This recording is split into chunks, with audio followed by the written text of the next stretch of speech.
할렐루야. 네, 4월의 첫 수요 예배 가운데 나오신 성도님들 주님의 이름으로 사랑하고 축복합니다. 네, 우리 옆에 계신 분들과 이렇게 함께 인사할까요? 행복한 4월 되세요. 행복한 4월 되세요. 네, 행복한 4월 되십시오. 네, 인사가 엄청 길어지네요. 네, 제가 개인적으로 벚꽃을 참 좋아하는데요. 소문을 듣자 하니 교회에도 벚꽃이 예쁘게 핀다고 하더라고요. 맞나요? 네. 네. 계양천에도 이제 벚꽃 축제가 있고 김포에서 맞이하는 첫 4월이 저는 되게 행복할 것 같다라는 생각이 듭니다. 우리 성도님들도 바쁘신 일상 가운데에서도 주님 주시는 그 소소한 기쁨들을 풍성히 누리는 4월이 되기를 간절히 소망합니다. 네, 우리가 계속해서 갈라디아서 말씀을 묵상하고 있는데요. 1장과 2장에서 바울은 본인이 어떻게 해서 사도가 되었고 또 그 사도됨이 어떤 의미인지를 설명해 왔습니다. 또 사도됨과 연결하여서 자신이 예수 그리스도께 은혜로 부르심을 받은 것처럼 우리 모든 성도들 그리스도의 은혜로 말미암아 우리가 구원을 받았다, 믿음으로 의롭게 되었다라는 것을 계속해서 선포했습니다. 바울의 사도됨은 어떤 사람들의 조언이나 또 교육, 또 어떤 가르침에 의한 것이 아니라 오직 완전하신 하나님, 예수 그리스도의 은혜로 되어진 것이며 그리고 성도의 구원도 이와 마찬가지다라는 것이죠. 구원은 오직 예수 그리스도의 은혜로 말미암은 것이다. 누구에게 가르침을 받아서 교훈을 받아서 조언을 받아서 되는 것이 아니다라고 1장과 2장에서 반복해서 이야기했습니다. 오직 각 개인에게 주님께서 주신 믿음으로 주님이 찾아오셔서 우리에게 구원을 선물하신다라는 것이죠. 오늘 본문인 3장에서 바울은 이 복음의 기초가 흔들리지 않도록 이제 논조를 조금 바꾸어서 다시 한번 갈라디아 성도들에게 강력하게 권면합니다. 1절 이렇게 시작합니다. 제가 읽어드리겠습니다. 어리석도다 갈라디아 사람들아, 예수 그리스도께서 십자가에 못 박히신 것이 너희 눈앞에 밝히 보이거든 누가 너희를 꾀더냐. 굉장히 공격적인 어조로 이 성도들에게 말하고 있는 것을 볼 수 있습니다. 갈라디아 교회의 성도들을 질책하는 것이죠. 바울이 보통 편지를 쓸 때에 사랑하는 형제들아 라는 단어를 계속 많이 사용해 왔는데요. 그것과 비교하면 이 어리석도다 갈라디아 성도들이여 라고 말하는 것은 상당히 거친 표현입니다. 너무나도 분명한 복음의 진리를 떠나서 잘못된 길로 가려고 하는 그 갈라디아 성도들에게 질책하면서 너희들 집중해야 돼 라고 말하고 있는 것이죠. 우리 이제 연우가 잘못하고 있을 때 이제 막 기기 시작해가지고 뭐 말짓을 조금 하기 시작하는데 그럴 때마다 제가 크게 이제 소리를 내거든요.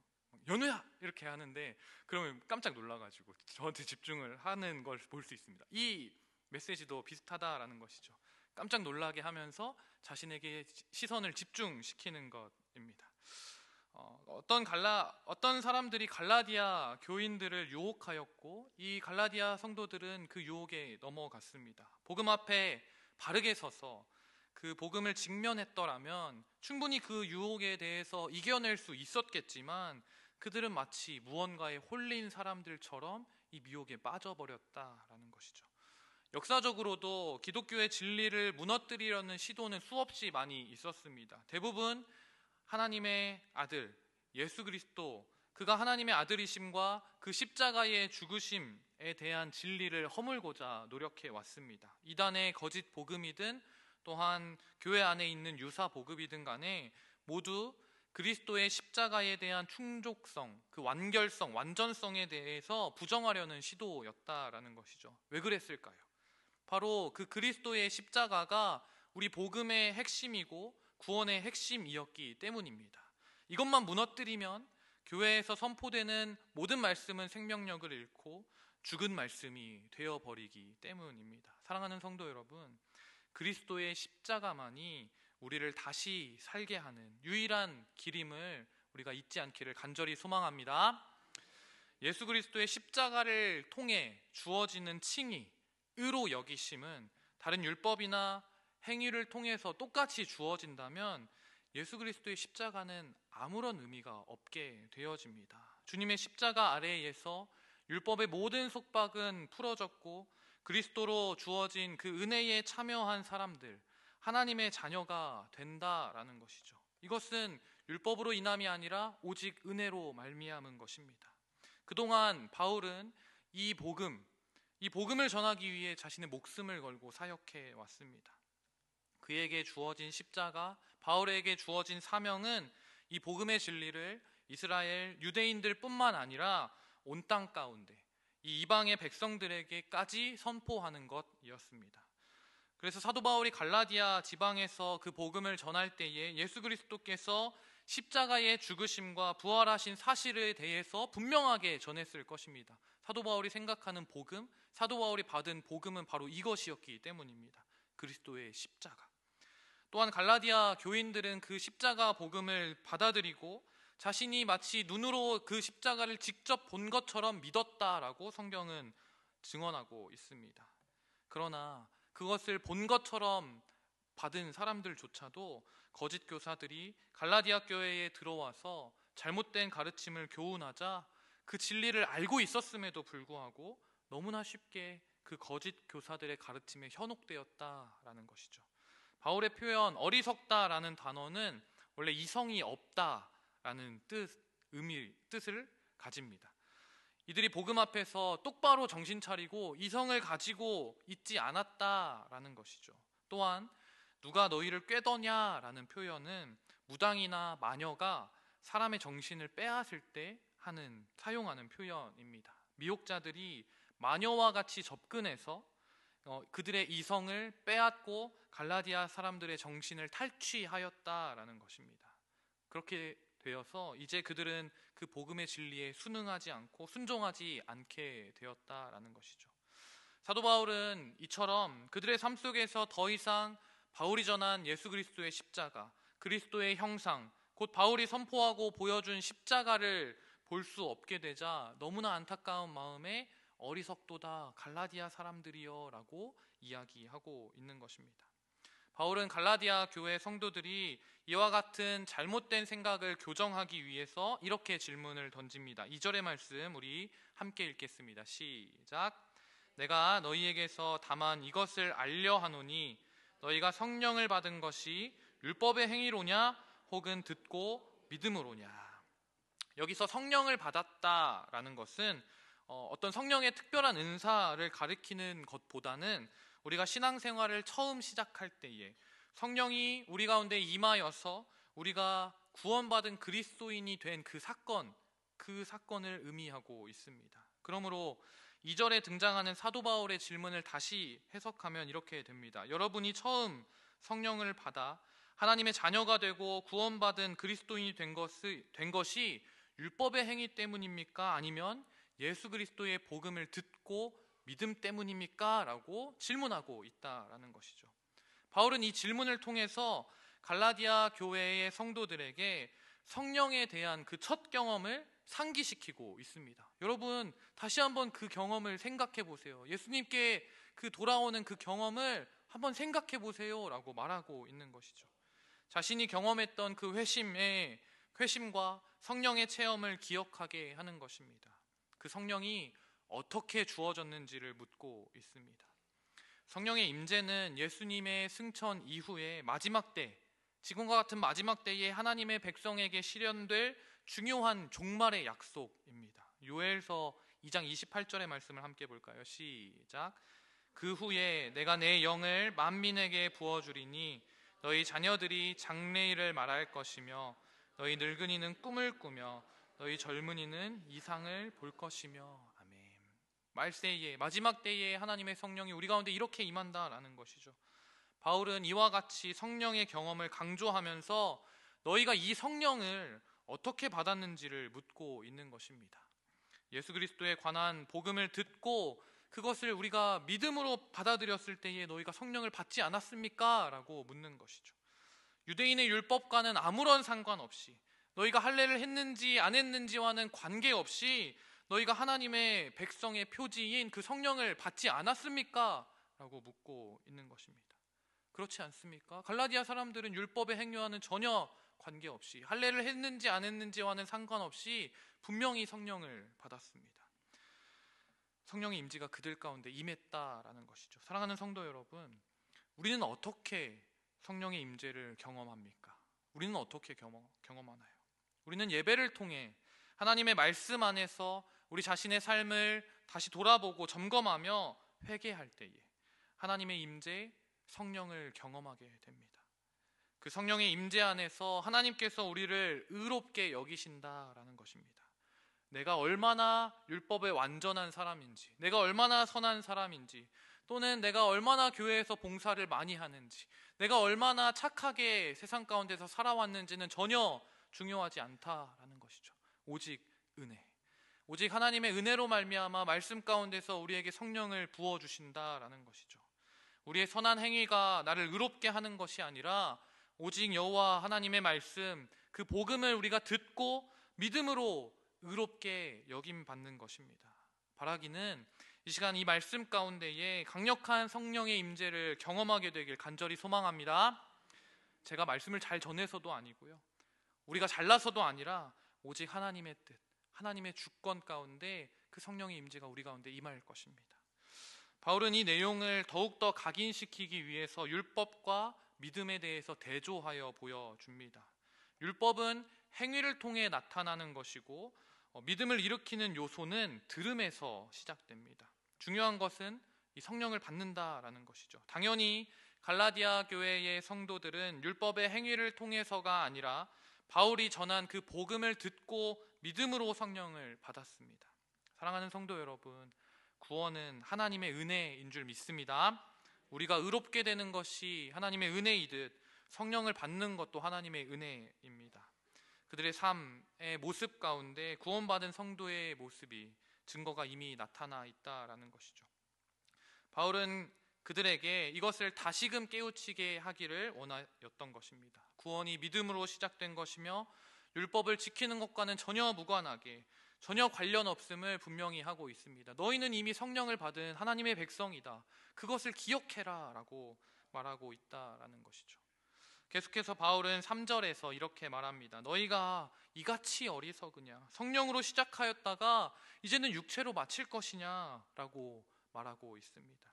처음 신앙의 길을 시작할 때에는 믿음으로, 은혜로, 그 성령으로 시작해 놓고서는 이제 와서 왜 율법의 행위로 또는 공로로 너희가 육체의 신앙생활로 마치려고 하느냐라고 질책하는 것입니다. 그렇게 바울은 4절에서 갈라디아 교회가 복음을 처음 받았을 때 겪었던 괴로움에 대해서 다시 한번 상기시킵니다. 사도행전을 보시면 바울이 갈라디아 지역에 복음을 전하였을 때 유대인들이 사람을 선동하여서 바울을 핍박했다라는 장면이 있습니다. 그래서 바울은 복음을 믿는 제자들에게 너희가 나처럼 이 복음을 받아들이면 이렇게 고난받을 거야 라고 경고하며 그들을 미리 격려했습니다. 바울의 말입니다. 사도행전 14장 22절 제가 읽어드리겠습니다. 제자들의 마음을 굳게 하여 이 믿음에 머물러 있으라 권하고, 또 우리가 하나님의 나라에 들어가려면 많은 환난을 겪어야 할 것이라 하고. 아멘. 복음을 믿는 자들에게 따라오는 고난은 어쩌면 사실 너무나 당연한 일일 수 있습니다. 주님을 따르는 그리스도의 제자들이 겪는 환난은 이상한 일이 아니다라는 것이죠. 이미 예상했었고 각오한 일이기도 합니다. 그런데 다른 복음을 따르면, 거짓 복음을 따르면 이 고난을 피할 수 있다라고 거짓 선지자들은 말했을 것입니다. 율법의 행위를 따르면서 유대인처럼 살면 그들은 핍박을 면할 수 있었습니다. 그러나 그렇게 하는 것은 복음을 버리고 진리를 떠나는 일입니다. 그리고 그것은 사도 바울이 말하는 것처럼 지금까지 받은 고난을 모두 헛된 것으로 만드는 일이다라고 말하고 있습니다. 바울은 믿는 자들이 주님 안에서 받는 고난은 주님을 위해서 하는 모든 수고에 대해서 절대로 헛되지 않다라고 말씀합니다. 그런데 이 모든 것을 헛된 것으로 만들 수 있는 것이 있는데 바로 그 진리, 예수 그리스도의 복음 십자가를 버리고 다른 복음으로 넘어가면 된다라는 것이죠. 갈라디아 성도들은 지금 이 유혹에 빠져버린 것입니다. 지금까지 온갖 고난을 잘 견뎌왔음에도 불구하고 오히려 너희가 할례만 받으면 이제 온전하여질 거야 라는 그 유혹에 홀린 듯이 넘어가게 된 것입니다. 보암직도 하고 먹음직도 하고 지혜롭게 할 만큼 탐스러운 그 유혹에 갈라디아 사람들이 넘어간 것이죠. 오직 구원은 하나님께서 주시는 선물임에도 불구하고 그 구원을 자신이 이루려고 하는 것, 하나님과 같이 되고자 하는 그 교만의 죄가 이들을 덮어버린 것입니다. 제정신이라면 그렇지 않았겠지만 때로는 사람들이 실수할 때가 있다라는 것이죠. 주의하지 않고 지켜야 할 선을 넘어버릴 때가 분명히 있습니다. 넘어가지 말라는 경고를 무시할 때가 있다라는 것입니다. 그래서 그 결과로 그동안 수고한 모든 것들, 고난을 참아냈던 그 인내가 모두 물거품이 되어지는 것이죠. 5절을 보시면 너희에게 성령을 주시고 너희 가운데서 능력을 행하시는 이의 일이 율법의 행위에서냐 혹은 듣고 믿음에서냐라고 다시 묻고 있습니다. 이제 사도 바울은 구원받은 이후의 일을 이야기하는 것입니다. 너희 가운데서 능력을 행하시는 이의 일, 어떤 일생에 한두 번 경험하는 그런 특별한 경험이 아니라 그리스도인들이 매일 경험하는 하나님의 그 인도하심을 말하고 있는 것입니다. 우리에게 구원을 주시고 우리의 삶을 매일 인도하시는 하나님의 손길이 율법의 행위에서냐 아니면 듣고 믿음에서냐라고 묻고 있는 것이죠. 바울이 의도하고 있는 대답이 무엇일까요? 당연히 그것은 믿고 들음에서입니다 라고 말할 것입니다. 하나님의 은혜입니다 라고 대답하는 것이 바울의 의도일 것입니다. 우리는 이제 사도 바울이 갈라디아 교회 성도들을 향해 어리석다라고 호통쳤던 이유를 깨닫게 되었습니다. 하나님의 은혜로 구원받고 하나님의 은혜로 하루하루를 하나님을 경험하며 살아가면서 그 하나님의 은혜를 망각하는 것이 바로 그리스도인의 어리석음입니다. 하나님의 은혜로 구원받았고 하나님의 은혜로 지금까지 살아오면서 하나님의 은혜가 아니라 나의 계획, 나의 의지, 나의 선한 행실로 나의 삶을 이끌어가려는 그 모든 노력이 어리석은 것이다 라고 바울은 말하고 있는 것입니다. 사랑하는 성도 여러분, 우리 가운데에 율법의 행위로 구원받을 수 있는 사람은 아무도 없습니다. 우리 모두 믿음으로 하나님의 은혜로 구원받은 줄 믿습니다.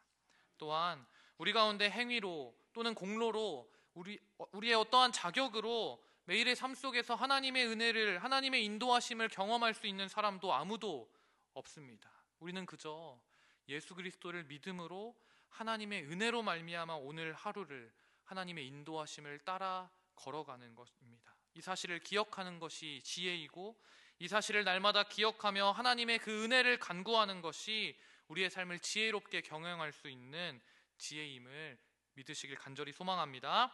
바라기는 은혜로 주어진 구원, 그 믿음으로 덧입게 된 그 의를 풍성히 누리는 저와 여러분이 되기를 간절히 소망합니다. 이제 바울은 창세기의 아브라함 이야기를 통해서 자신의 주장을 뒷받침하고 있습니다. 아브라함이 믿음의 조상이라는 증표 다름 아닌 할례이지 않습니까? 그렇기 때문에 이 이야기, 아브라함의 스토리는 이 거짓 교사들이 먼저 사용했을 가능성이 매우 높습니다. 대적자들은 너희 이방인들이 아브라함의 자손으로 인정받기 위해서는 너희가 이제 할례를 받아야 한다라고 말했을 것이다 라는 것이죠. 하지만 사도 바울은 이에 대하여 아브라함도 율법의 행위, 할례로 의롭게 된 것이 아니다라고 말하고 있습니다. 모두 알다시피 아브라함 언약의 징표는 할례입니다. 유대인들에게 아브라함의 언약은 그 440년 후에 모세의 언약을 통해 명시적으로 나타납니다. 두 언약이, 그 할례의 언약과 그 모세의 언약이 모두 하나의 언약인 셈입니다.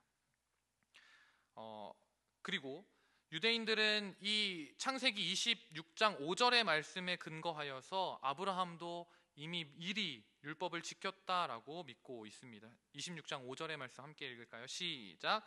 이는 아브라함이 내 말을 순종하고 내 명령과 내 계명과 내 율례와 내 법도를 지켰음이라. 이 말씀을 근거로 하여 아브라함도 이 율법이 있기 전부터 하나님의 말씀, 하나님의 율법을 지켰다라고 주장한다라는 것이죠. 하나님의 백성 아브라함의 자손이 되는 자격은 할례와 율법 준행이라는 점에서 이 이 바울의 대적자들, 거짓 선지자들은 다른 유대인들과 마찬가지로 조금도 양보하지 않았습니다. 대적자들의 논리는 이것입니다. 아브라함은 창세기 15장에서 하나님을 믿었고 17장에서 할례를 행했고 26장에서 율법을 행했다. 갈라디아 교인들 너희들도 하나님을 이제 믿었으니까 이제 아브라함처럼 할례도 받고 율법도 행해야 한다라고 주장했다라는 것이죠. 어떻게 보면 매우 성경적이다라고 볼 수도 있고 합리적으로 보이는 논리입니다. 그러나 이에 대해서 바울은 어떻게 반박할까요? 아브라함이 하나님의 부르심을 받았을 때의 모세의 율법은 분명히 없었습니다. 그래서 아브라함이 하나님께 의롭다 칭함을 받은 것은 율법의 행위를 지킴에서가 아니라 그의 믿음으로 인하였다라고 말하고 있습니다. 그가 하나뿐인 아들 이삭을 하나님께 드리려 한 것은 율법의 행위가 아니라 믿음으로 인해 하나님의 명령에 순종한 것이다 라고 말하고 있는 것입니다. 아브라함이 믿고 순종함으로 하나님의 자녀가 되었듯이 믿음으로 구원받은 이들 역시 하나님의 자녀로서 아무런 공로 없이 하나님의 자녀된 그 복을 받아 누리게 된다라는 것입니다. 예수 그리스도를 믿음으로 말미암아 구원받는다라고 바울은 항변하고 있는 것이죠. 이것이 어떤 인간의 의로운 행위나 율법을 지킴으로가 아니라 오직 하나님의 영원하신 그 선택으로 이루어진다라고 바울은 말하고 있습니다. 아브라함의 이야기를 구속사적 관점에서 새롭게 접근하고 있는 것입니다. 다메섹 도상의 체험을 통해 바울은 예수 그리스도께서 아브라함의 자손에게 약속된 구원을 이미 성취하였다라는 확신에 이르렀습니다. 우리 갈라디아서 3장 16절 말씀을 함께 읽겠습니다. 시작. 이 약속들은 아브라함과 그 자손에게 말씀하신 것인데 여럿을 가리켜 그 자손들이라 하지 아니하시고 오직 한 사람을 가리켜 내 자손이라 하셨으니 곧 그리스도라. 아멘. 그리스도만이 아브라함의 유일한 씨앗, 자손이다라는 것이죠. 바울은 믿음과 성령을 통해 우리가 그리스도 안에 있을 때에 우리가 아브라함의 자손이 되어진다라고 말하고 있습니다. 이 믿음 안에서, 그리스도를 믿음 안에서 아브라함의 이야기를 해석하고 있는 것입니다. 바울의 주장은 예수 그리스도께서 정말 아브라함의 이야기와 구약의 성취일 때만 참이 되는 주장입니다.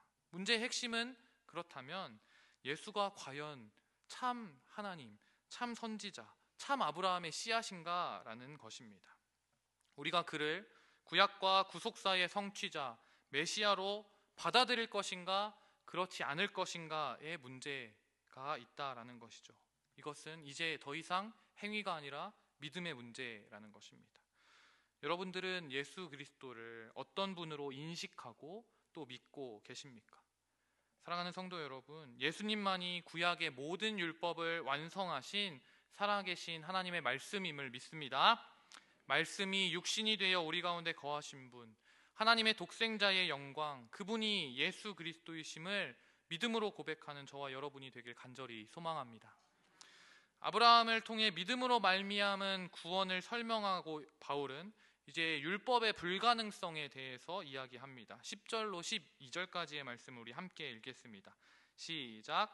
무릇 율법 행위에 속한 자들은 저주 아래에 있나니 기록된 바 누구든지 율법책에 기록된 대로 모든 일을 항상 행하지 아니하는 자는 저주 아래에 있는 자라 하였음이라.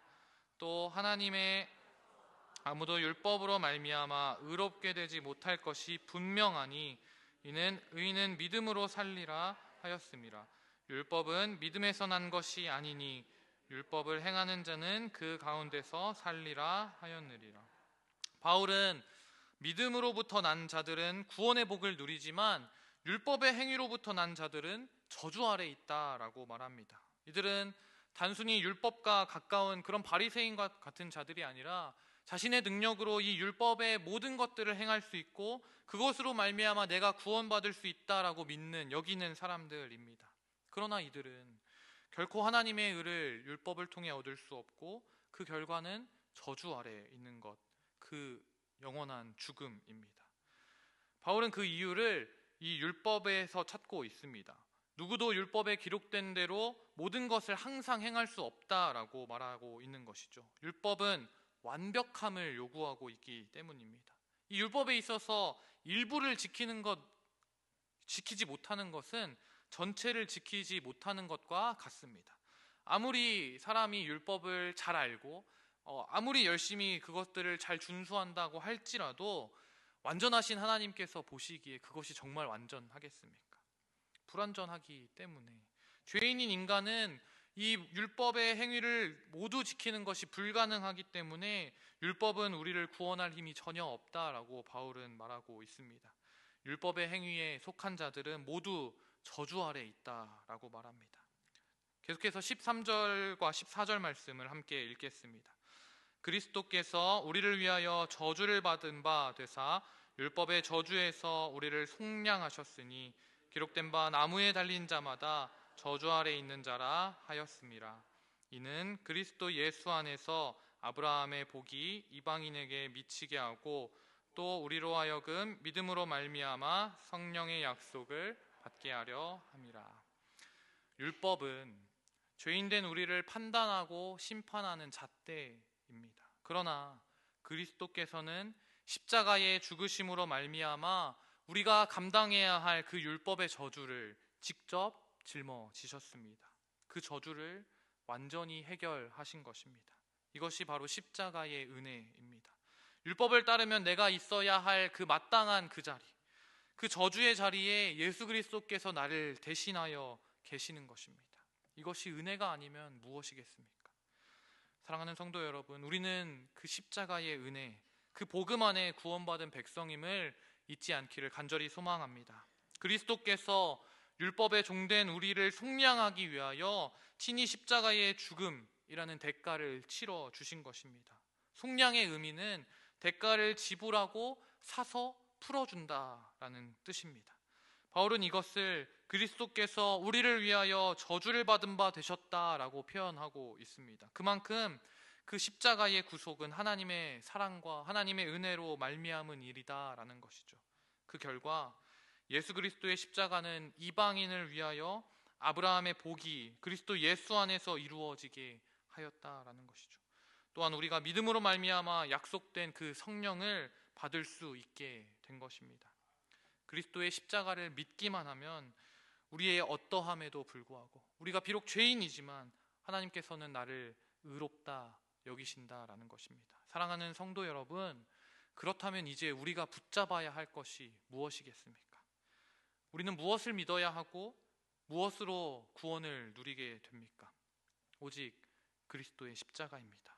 예수 그리스도의 그 이름을 믿는 것만이 유일한 구원의 기름을 잊지 않기를 간절히 소망합니다.